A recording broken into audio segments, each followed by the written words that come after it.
Hello and welcome into this week's NASCAR Gander Outdoors Truck Series Rewind show right here on Racing News Now. As always, I'm your host, Garth Allen. Thank you once again for joining me today. If this is your first time catching a Racing News Now video, consider going down below to hit that subscribe button and ring the bell for notifications so you don't miss a thing going forward from R&N. On this week's Trucks Rewind and the final Trucks Rewind of 2019, we're looking back at the season finale, the 24th annual Ford EcoBoost 134 laps, 201 miles, around the mile and a half Homestead Miami Speedway in Homestead, Florida, right outside of Miami. Of course, being the championship race, coming into this race, we had a pretty stout championship for Brett Moffitt, 4 wins on the season. Ross Chastain, 3 wins. Stuart Friesen coming in off his second win of the season last week in Phoenix, riding some momentum into this race. And then Matt Crafton, the wily veteran, the 2-time champion in the Truck Series, coming into this race, having pointed his way into the championship 4 with 0 wins on the season, trying to do what Ryan Newman almost did in 2014, winning the championship then in the Cup Series without a win. Would Matt Crafton be able to do that in this race? Now, outside of the championship picture, there wasn't a lot going on in this race. We only had 3 cautions in this race for a total of 14 laps. First one at lap 30 for the end of Stage 1, which Austin Hill took the victory in Stage 1. Austin Hill, I think, very clearly for most of the night, I think, had the fastest truck in this race, which is interesting given that that's pretty much the story we had last year. That 16 Hattori truck was the fastest truck in Homestead last year. It would have been interesting if Austin Hill had been able to make his way into the Championship 4 because he had such a fast truck in this race. Only caution that wasn't for a stage break came at lap 49 for fluid on the track from the 49 of Ray Cicerelli. Stage 2 concluded at lap 60. Austin Hill took the Stage 2 victory as well. 12 lead changes in this race among 6 drivers. Austin Hill led the most laps at 56, not surprising there. 36 laps, though, went to Ross Chastain. 26 laps led by Christian Eckes. Those were your Christian Eckes starting on the outside of the front row in this race because qualifying got rained out. There was a lot of rain in Homestead today. Actually, most of the day between practice, qualifying for all the top 3 series, most of the day got rained out today, including Truck Series qualifying. Starting grid based on owner points, which put Stuart Friesen and Christian Eckes on the front row. Eckes leading a good chunk of laps in the middle of this race, had a very fast 51 truck in this race, again leading 26 laps. 9 laps went to Matt Crafton, 4 laps were led by Gus Dean, and 3 laps went to Brett Moffitt.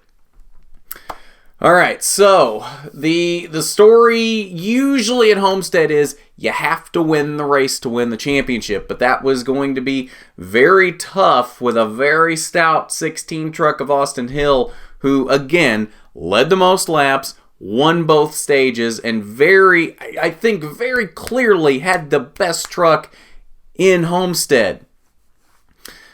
Would Austin Hill be able to take the victory and steal that win away from the eventual champion, whether that be Matt Crafton, Brett Moffitt, Ross Chastain, or Stuart Friesen?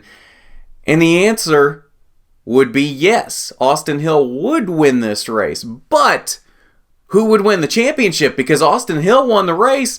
That's not a championship 4 contender. So who would be your winner of the championship? Very early on, it looked like a battle between Ross Chastain and Stuart Friesen. Chastain led a lot early on in Stage 1. Stuart Friesen right there behind him in Stage 1 before Austin Hill took the lead late in Stage 1 to take that Stage 1 victory. And then Ross Chastain faded in the mid-portions of the race. Stuart Friesen was there, really kind of in the middle of the championship 4, battling with Brett Moffitt.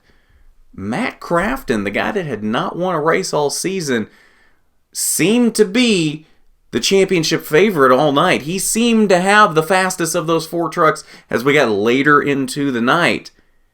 And Matt Crafton would come home with a second place finish in this race to take the 2019 NASCAR Gander Outdoors Truck Series Championship without a win. That is the first time under the playoff format that we've had a champion that hasn't won a race. Now, say what you will about the playoff format. I think Matt Crafton winning this championship, and this is no disrespect to Matt Crafton. Matt Crafton is a great driver. He will go down as one of the all-time greats in the Truck Series.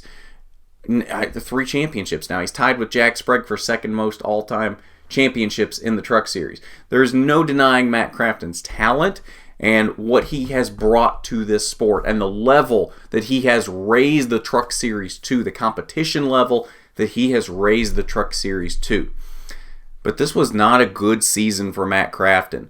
7 total top 5s for Matt Crafton this season. That ties the lowest amount of top 5s for a champion in the series history. And he tied himself for that. His 2013 championship, he also had 7 top 5s. But one of those top 5s in 2013 was a win.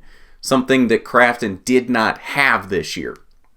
So, again, no disrespect to Matt Crafton. I have loads of respect for Matt Crafton. Matt Crafton has a bunch of talent and will go down, I think, eventually as a Hall of Famer in NASCAR.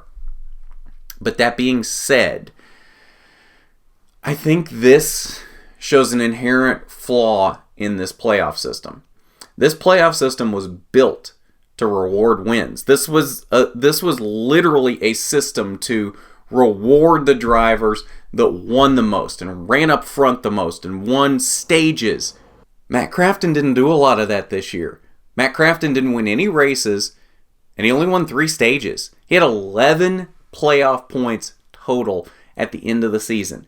Out of all of the playoff drivers, that's the 6th highest total of the playoff drivers.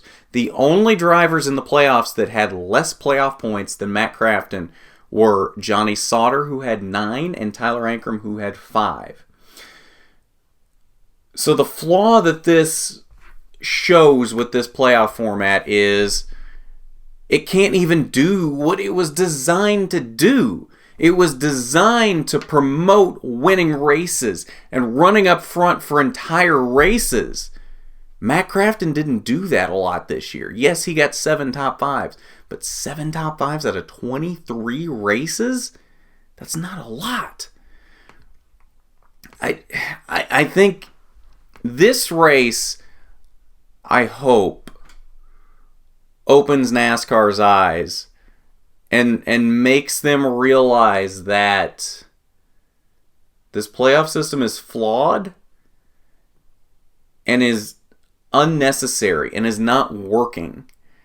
Yes, it creates drama, it creates excitement, but we can have that without a playoff system. We had that in ARCA this year. We had 2 drivers, Christian Eckes and Michael Self, who came down to the final race in ARCA, and it came down to those final laps at Kansas as to who won that championship. It was a matter of who won at Kansas as to who won the ARCA championship this year. Christian Eckes took the win. Michael Self was second. You can have that with a classic point structure without the playoffs. And no, it's not going to happen every year, but that makes it more special when it does happen. All this playoff system is a gimmick to try to create drama artificially. I've been very neutral on this topic up until now, but I think this race tonight, we have to talk about this, because this race tonight proves that the playoff system does not work. Not all the time. Sure, it's created some fantastic championship battles that we wouldn't have gotten otherwise. But it's just not necessary, and it doesn't even always do what it's supposed to do. It's unnecessary and unneeded. And do I think we need to fully go back to the original point system? Not necessarily. I think there might be a happy medium somewhere in there. I don't know. I haven't given that a lot of thought as to what that happy medium might be. But I think we can appease both sets of fans here. I think we can appease both the fans that want an original point system with no playoffs, no chase, no playoff points, no stages, nothing, and the crowd that wants these playoffs, that thinks these playoffs are the best thing ever. I think we can appease both of those crowds somehow. Like I said, I haven't given a lot of thought to that as to what that might be, but there's got to be some sort of happy medium in there, because the playoff system as it is now, this race tonight proved it's not there. This isn't it. We've got to figure out something better. Go back, if we have to, go back to the original chase format. Just reset everybody with 10 races to go and let them go from there. No rounds, no playoff points, no stages, nothing. That may be the place to go from here, because to be honest, that worked pretty well. But I don't know. I don't know what the answer to this is, but and again, no disrespect to Matt Crafton, but this race proves that this playoff format does not do what it was designed to do. And it's very disheartening, because we had some drivers that were a lot more, I hate to use the word deserving, because I feel like that has become a trigger word at this point, with some of the champions that we've had over the top 3 series the past few years with this playoff format. But we had some drivers that had much better seasons that were better suited to be the champion. I think clearly, I don't think there's any doubt in anyone's mind that you could have crowned either Brett Moffitt or Ross Chastain the champion tonight, and either one would have been a much more suitable champion with the seasons that they had. And I got to keep coming back to this, because somebody is going to say I'm railing on Matt Crafton. I'm not railing on Matt Crafton. Like I said, I have tons of respect for Matt Crafton. Matt Crafton is a fantastic driver. But with the season that he had, it's just very hard to say that he's the champion. But he is. And that's the format that we're under. He is the champion. I'm not going to be one of those people that goes, not my champion. No. But it's just very hard to look at this and I don't know. Anyway, on to the results. Again, Austin Hill wins the race. Matt Crafton in second, wins the championship. Christian Eckes there in third in the 51 truck. Fantastic race out of Christian Eckes. Locks up that owner's championship for that 51 truck. So all 3 of the top finishers in this race coming home with some hardware of some sort. Austin Hill with the race win, Matt Crafton with the championship, and Christian Eckes, the 51 truck, with the owner's championship. Ross Chastain came home in 4th to secure the 2nd spot in points, with Brett Moffitt in 5th, coming home 3rd in points. Rest of your top 10, Johnny Sauter, Grant Infinger, Todd Gilliland, Sheldon Creed, and Parker Kligerman. And again, shout out to Christian Eckes. Just announced today that he will be full-time in that 18 truck at KBM next season alongside Rafael Lassard in the 4 truck. So congratulations to both of them. I think we're going to see some really good seasons out of both of them in those KBM trucks next year. 11th through 20th, Stuart Friesen faded late and unfortunately was not a factor at the end of the race. 11th for that 52 truck and 4th in the final point standings for Stuart Friesen. Harrison Burton in his final truck race in the 18 truck came home in 13th as he moves up to the Xfinity Series next season in the 20 car for Joe Gibbs Racing. Joe Nemechek there in 14th. Good run for him in the 8 truck. Surpassed the milestone of having the most career starts in all 3 top series with this race tonight. So congratulations on that honor for Joe Nemechek. Passed Richard Petty for that honor with this start. Tanner Gray in his 7 truck tonight for DGR Crosley came home in 16th. Natalie Decker with a top 20 run there in 20th. 21st through 30th, Tyler Ankrum. Issues late, came home 2 laps down in the 22nd position. Had a fast truck early, 8th in the first stage, but unfortunately not able to finish it off in his final race for DGR Crosley. He moves over to GMS next season. And final page down here, 31st and 32nd, Ray Cicerelli and Anthony Alfredo, not even completing one lap in this race, having engine issues at the start. 4 drivers failed to qualify for this race, also of note, because we started on owner points. Camden Murphy, Dylan Lupton in the 5 truck for DGR Crosley, Spencer Davis in the 11 for Rhett Jones Racing, and Derek Kraus in the 19 for Bill McAnally Racing, all having to pack up and go home because we did not have qualifying.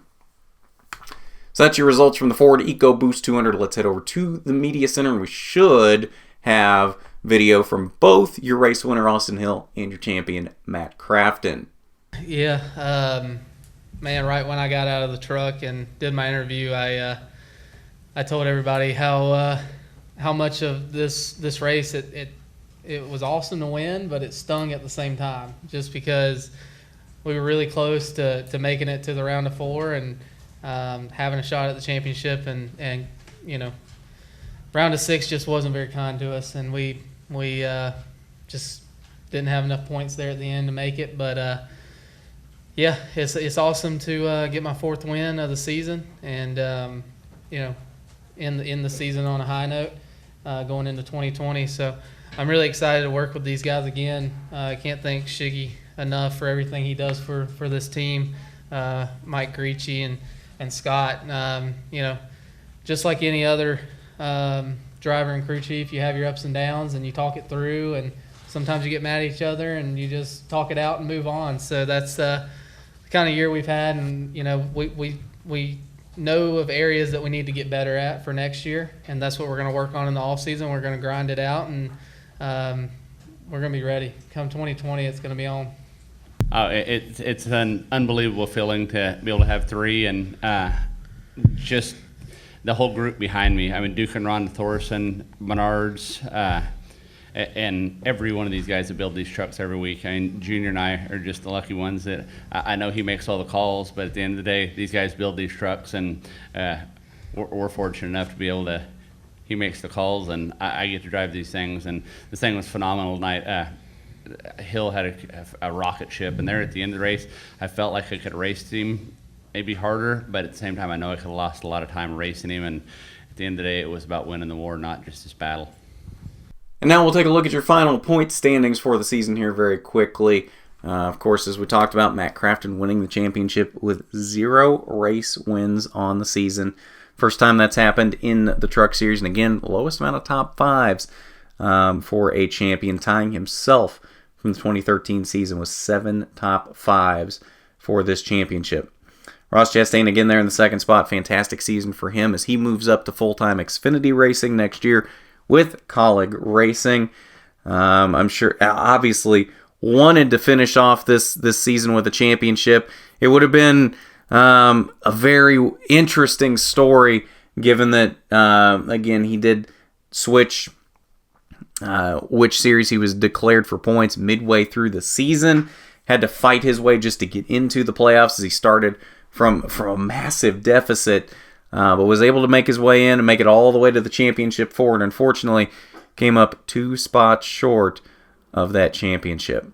Brett Moffitt, again, strong season for him as well, not able to go back-to-back, but again, very strong season and a very good foundation to still possibly get that 2nd championship next season as he returns to a GMS truck in 2020.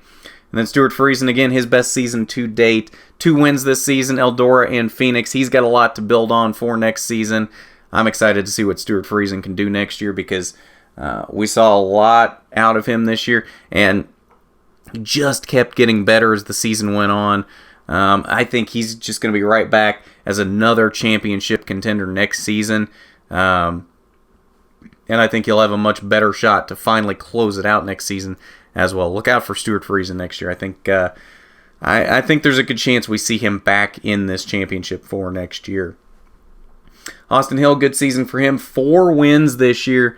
did not have a win coming into this season, switched to the most competitive ride he has been in his career, and really figured it out late in the season. I think we're going to have a very stout 2020 out of Austin Hill now, too, now that he's finally clicking with that team and has finally figured out how to drive these fast trucks up front and finish off these races with wins. I think we're going to see a very stout 2020 out of Austin Hill. Johnny Sauter, a little bit of a disappointing season. Only one win that wasn't taken away, that is. Definitely not the season he was looking for. I think that team had a lot higher expectations than that. But again, did still get the one win on the season. Grant Enfinger, your regular season champion, but unfortunately no wins on the season. And a pretty lackluster playoffs overall, out in the first round, and 7th overall in points to round things out. Tyler Ankrum getting that first career win at Kentucky. Fantastic first season in the trucks for him. Unfortunately, or I guess fortunately for him, did make it to the round of 6, but not able to do much in that round, and kind of puttered out late in the season. I think definitely in terms of how he was running the season, I think GMS is a bit of an upgrade for him. So I look for a little bit better performance out of him next year in a GMS truck. I think we see Tyler Ankrum back in the playoffs next year, and who knows how far he could go next year. But I think we'll definitely see at least one more win out of him next year, if not a couple. And then Ben Rhodes and Sheldon Creed down here. Didn't make playoffs, but good runs for both of them. Sheldon Creed coming on late in the season. I think we're going to see some wins out of Sheldon Creed next season, as well as he returns to GMS. But that's your final top 10 point standings for the NASCAR Gander Outdoors Truck Series for 2019. And I believe that'll do it for us on this final Truck Series Rewind of 2019. Xfinity Rewind coming up, I guess it'll actually be tonight once this finally goes up, for their championship finale race this evening from Homestead, the Ford EcoBoost 300 from Homestead, Miami. So keep an eye out for that rewind after that race goes up. We'll talk about that championship as well. And then, of course, a Cup Rewind to recap their finale, the Ford EcoBoost 400 on Sunday. Look out for that Sunday night as well. And then that'll be the end of Rewind shows for this season. Don't worry, though. We have some content planned for you over the off-season as well. So we're not just going to fade into obscurity until February. We will have some stuff for you over the off-season. So if you haven't done it already, you need to go down below, hit that subscribe button, ring the bell for notifications so you don't miss a thing going forward from RNN. While you're down there, I want you to hit that big thumbs up button if you like the video. It's much appreciated when you do. But at that, this has been the NASCAR Gander Outdoors Truck Series Rewind Show, the final of 2019. I'm Garth Allen for Racing News Now.